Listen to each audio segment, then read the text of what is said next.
All you want as a scuba diver in a BCD is something that holds you in a good position in the water, it has decent attachment points, and it's tough enough to keep up with you.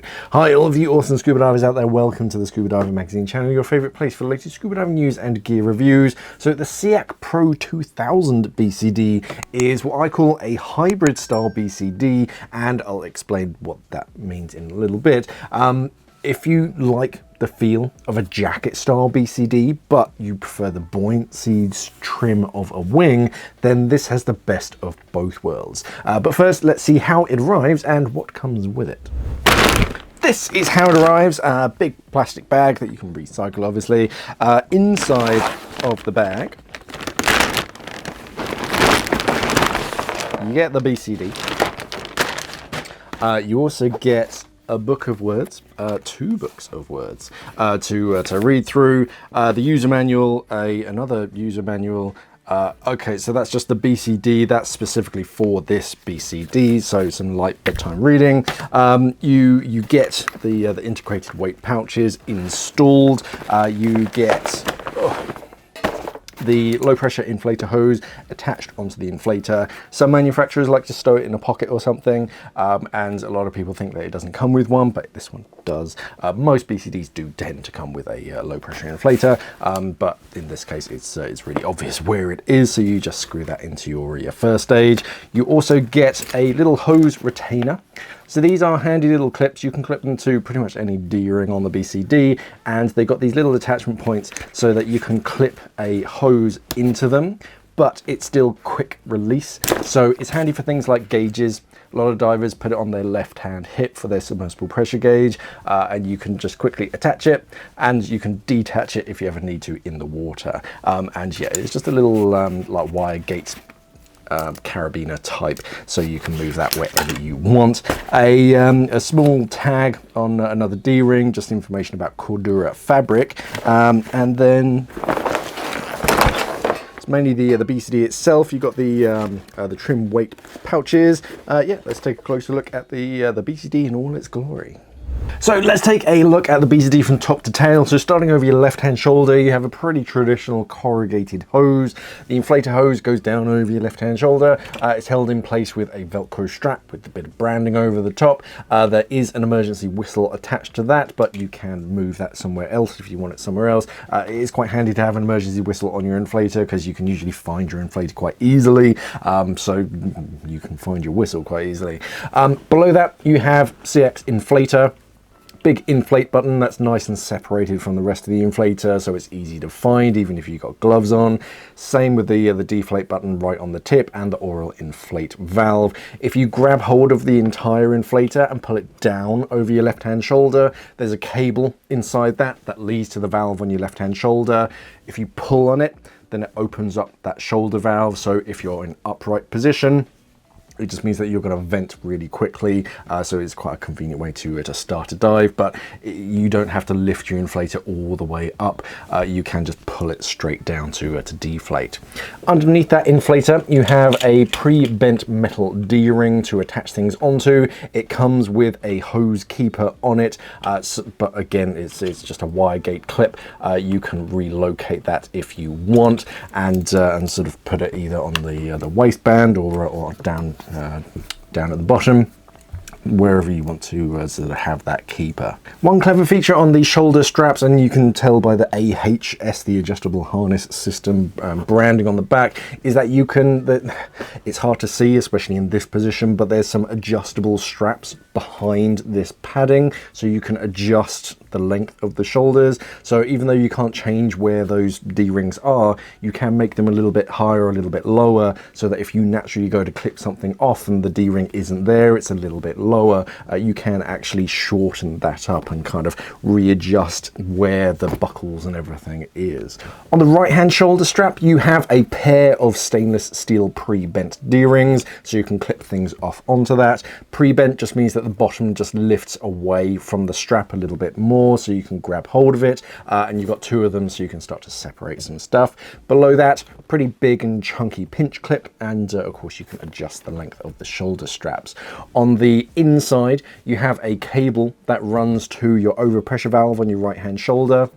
It's an overpressure valve, but if you pull on that cord, which has a long toggle on the end of it, that just means that you can vent. So if you're in a horizontal or upright position, it just means that you can vent. Personally, I'd probably shorten that because that's quite long and that's probably going to hit you in the face. But that's quite easy. It's just a piece of string. You just change the position of the knot, and you can change the length of that. Across your chest, you have a chest strap that you can move. You can see the second grey tabs on the shoulder straps. You can unclip the entire chest strap and move it up, or you can remove it completely if you really don't want a chest strap, but it does help to keep those shoulder straps from sliding over your shoulders. A decent amount of foam padding over your back to protect your back from the hard plastic in that back plate. You've got a solid plastic back plate holding everything together, acting as a cradle for your cylinder behind you, but you don't want that against your bare skin, even if you're just wearing a rash vest. So a nice amount of padding is comfortable. And right down at the bottom, you have a tank protector just to help you from hitting on your hips. Basically, you don't want the bottom of that cylinder crashing into your hips, so you've got an extended section down at the bottom just to protect your butt. Across the front of the BCD, you have a standard pinch clipped two-way adjustable, a Velcro cummerbund that has some elastication as well, so it really hugs onto you and kind of bends and flexes as well without digging in too much. And if we turn the BCD, right at the front, you have your integrated weight system. So grab hold of the grey handle, give that a tug, and then the weight pouch comes free. So there's 2 or 3 sections. You've got the main handle, then you have the actual clamp mechanism and the actual pouch. Velcro closure, so it bellows out so you can fit plenty of lead in there. You've got a reinforced plastic section on the top and the bottom to give it rigidity, because the problem is especially when it's fully inflated, trying to slide that lead back in without any rigidity, it would just kind of bend and flex. Whereas with this one, because you've got that like plastic on the inside, it helps to guide it back into the weight pocket and makes loading up that much easier. When you slide it in, you then just push and lock that into position, and that's it. And that's not going anywhere. Very quick and easy to load it up. There's no fiddly mechanisms, and when you need to release the weight system, just tug on that handle and it comes free. Above that, you have 2 grommets built into the outside of the pocket. Those are knife grommets, so you can bolt a dive knife onto the outside there. You can access the inside from the zippered pocket for some storage and to actually get to the other side of those grommets. But yeah, if you just want a BCD knife that you don't have to clip on or attach every single time, it's physically attached on there, and it's quite a convenient place. It's out of the way, but you can still reach it. And yeah, a decent amount of zippered pocket inside of that. You've got a separate pocket with an anchor point, a little D-ring on that. That would be handy for like slates or something, like wet notes. It's still quickly accessible.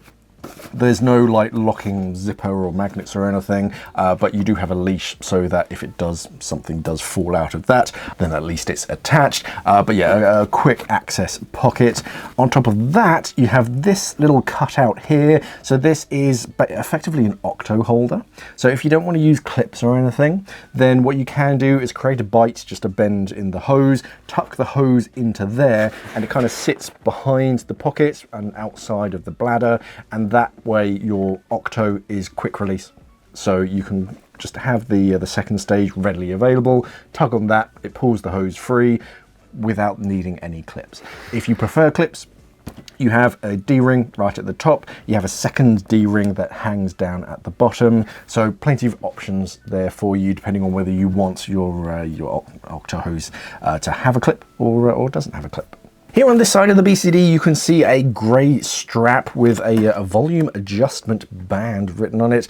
This is effectively a way of compressing, because right now the BCD is fully inflated, but when it's deflated and you have all this extra material, if you're not using all of that, what you can do is hoik it down and cinch it in to try and keep everything neat and tidy. If you're spending a lot of time doing wreck penetrations and you don't need it fully inflated, then yeah, you can cinch it down and it makes it much more streamlined and body hugging. But when it's fully inflated, you can start to see this hybrid design, meaning that granted this section around your waist is inflated, but you can see a big bulbous section around your midsection, just below your rib cage behind you, that really creates more of a wing style dive profile. So if you imagine a small amount of gas inside of the wing, gas always goes to the highest point, so when this is in the water and you're horizontal, then it's just going to migrate to this section and keep you in that horizontal position. As opposed to it being just rounded, then it would just collect wherever it can at the highest point. The way that SEAC have actually molded and designed this BCD, it means that it gives you that better position in the water. Continuing to turn the BCD to see the back of it, you can see a kidney dump on the right hand side, on your right hand kidney. Another toggle, you just grab hold of that when you're horizontal or face down in the water, and that will vent out of the bottom. Over the cam band, pretty traditional cam band itself, with a plastic buckle and a adjustable buckle on the other side as well. You have trim weight pouches, so you can start to spread that lead out. You've got lead in the front, you can separate it and put some in the back as well, which puts it a little bit higher up as well to help you get that trim. It's not quick release though. There is a pinch clip to access it and Velcro closure, but when it's in, if it's only you, that's going to be really hard to reach in an emergency. So limit the amount of lead that you put inside of this. It's more for trim to help you get that horizontal position. So the Pro 2000, it looks like a jacket style BCD, but the bladder acts more like a wing whilst you're diving. It's good and tough. It's got your integrated weight system, adjustable harnesses and everything. All of the modern features that you get on a BCD today. It's good and tough, but most importantly, it's comfortable. For the long-term test, then check out our magazine where we spend some time with the gear to see how it lasts. Remember to like this video and subscribe to the channel here on YouTube. Thank you for watching, everybody, and of course, safe diving.